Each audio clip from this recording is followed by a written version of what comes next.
Second invité du 7-8 politique pour ce mois-ci, Jean-Frédéric Poisson, ancien député des Yvelines, actuel président du Parti chrétien-démocrate. Bonjour. Bonjour. Vous nous recevez ici dans votre permanence à Rambouillet. Avant de parler de votre formation politique, des élections européennes, de l'actualité, on va parler de votre ouvrage, L'Islam à la conquête de l'Occident.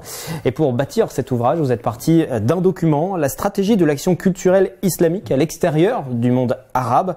Est-ce que vous pouvez nous en dire plus sur ce texte qui date du début des années 2000 ? C'est un texte qui a été adopté et voté par les 57 États musulmans du monde entier, qui sont réunis dans une grande organisation qui s'appelle Organisation de la coopération islamique. Ces 57 États qui s'inquiétaient de la manière dont la charia, la loi islamique et la communauté musulmane s'affaiblissait en Occident, ont résolu donc d'écrire un document qui est un plan stratégique d'action pour étendre la charia sur le monde occidental, principalement sur l'Europe. Ce document est officiel, il est public, il est disponible en français sur le site isesco.org, isesco.org. Chacun peut aller le lire et verra que l'intention est très claire, même si elle est répartie assez discrètement dans le texte, puis elle y est. En deux endroits, on parle à un endroit de la volonté d'installer, je cite, une civilisation de substitution à la société occidentale, donc remplacer notre culture par la loi islamique, et à un deuxième endroit, on dit qu'il est nécessaire de tout faire pour, je cite à nouveau, installer une société islamique pure et saine en Occident. Fin de citation, là également. Donc les intentions sont claires et ce document est officiel, ce qui m'a donné évidemment l'envie de le faire connaître à mes contemporains. On va rentrer un peu plus en détail sur ce texte, mais déjà, comment vous expliquez qu'il ne soit pas plus connu que ça ? C'est un mystère pour moi, parce que quand la deuxième organisation interétatique du monde, l'Organisation de la coopération islamique, publie un document stratégique destiné à l'Occident, aussi clair que cela, et je vous parle du texte français, mais il existe en français, en arabe et en anglais. Le texte français parfois un peu arrondi, le texte anglais n'est pas du tout. Il est beaucoup plus sharp, comme on dit en anglais, beaucoup plus pointu et direct. Une forme de paresse d'abord, une certaine forme de peur. Il est encore en Occident difficile de traiter des sujets en vérité sur la question de l'islam. La volonté de ne pas donner aux musulmans occidentaux l'impression qu'ils seraient maltraités, volonté que je partage pour maintenir le dialogue avec eux, mais peut-il y avoir un dialogue sans la vérité? C'est difficile à imaginer. Et puis quatrièmement, je pense une forme de négligence ou de facilité. Les États qui soutiennent cette stratégie, principalement les États du Proche-Orient, en termes financiers, culturellement les pays du Maghreb, principalement le Maroc et l'Algérie, qui se livrent, comme vous le savez, dans les mosquées en France, une forme de guerre d'influence très compliquée et très vive.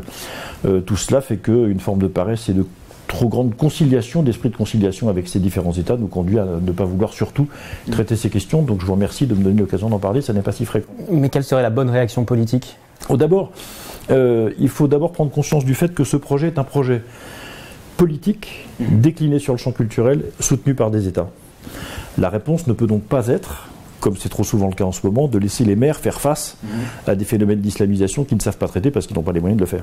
Donc à cette politique culturelle menée par des États, il faut répondre par une politique culturelle menée par l'État.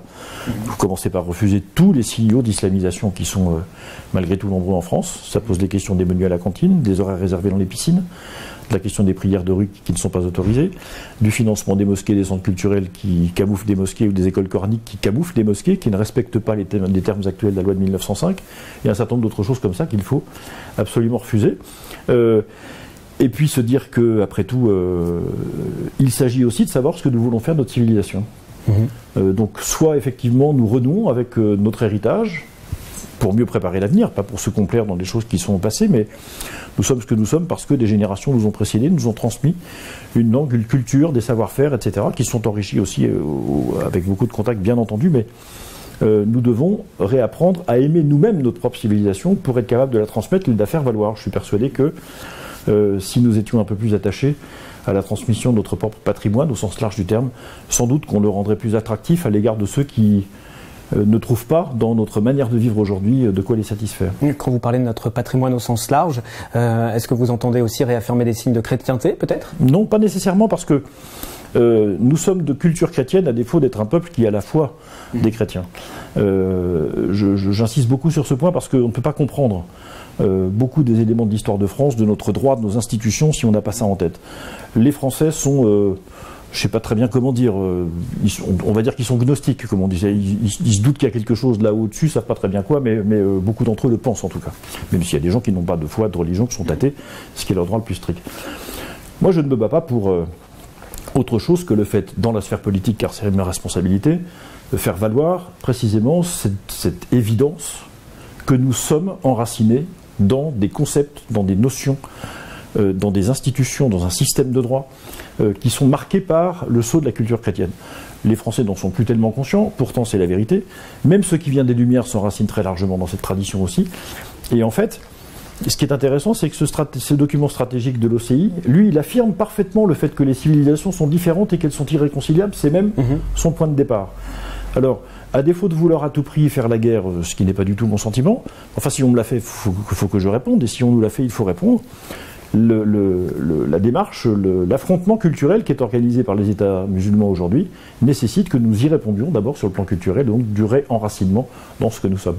Pour vous poser clairement la question, est-ce que votre ouvrage est à rapprocher de l'idée du grand remplacement? Non, ça n'est pas. Qu'on peut entendre. Non. Qui vise à remplacer donc par les pays musulmans, par leur culture, la civilisation. La théorie du grand remplacement, elle est démographique plutôt que culturelle, même s'il y a des incidences. Non, ça n'est pas.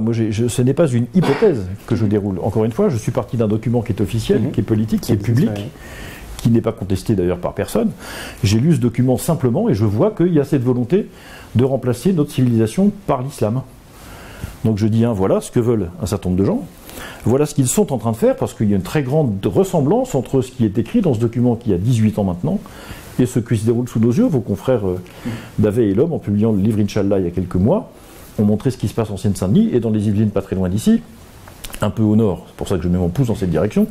On a des phénomènes qui sont très comparables. Vous savez très bien qu'en Ville Nouvelle ou dans le nord du département, nous avons des territoires qui sont absolument dominés maintenant par la loi islamique, qui a remplacé, dans une très large mesure, la loi républicaine. C'est quand même un problème. Donc je n'invente rien, je regarde, j'essaye de déterminer les causes, et les causes sont, politiques parce que les États musulmans l'ont décidé, et deuxièmement, tout ça est enraciné dans la plus pure tradition islamique. Donc c'est un problème qu'il nous faut traiter.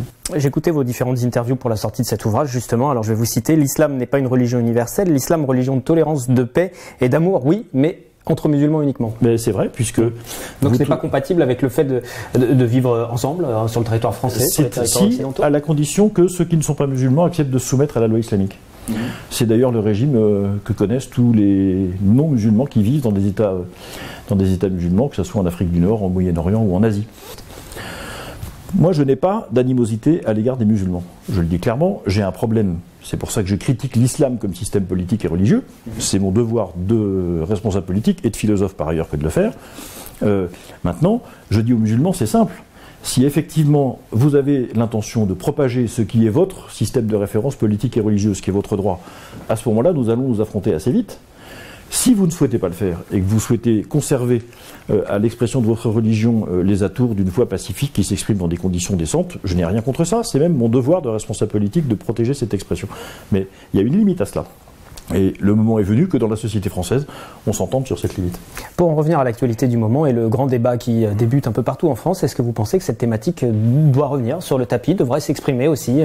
Elle le devrait, parce que j'avais dit pendant la campagne des élections primaires et de la présidentielle il y a 2 ans que de mon point de vue, l'islam était un des sujets centraux du quinquennat qui s'est ouvert il y a 1 an et demi, bientôt 2 ans. Je maintiens absolument cette affirmation. D'ailleurs, je vois que chaque jour qui passe ne fait que confirmer cette impression qui était la mienne à l'époque. À l'évidence, cette question fait partie des sujets qui interrogent les Français, qui les inquiètent même parfois, sans compter ceux qui vivent au contact de cet islam triomphant qui existe en France et qui n'en peuvent plus. Là, on n'est plus dans l'interrogation, on est dans l'exaspération, sinon le fait qu'ils s'en vont purement et simplement. Donc oui, bien sûr, ça devrait faire partie des sujets. Puisque l'on parle de la contestation politique, justement, elle s'exprime aussi à travers donc les Gilets jaunes.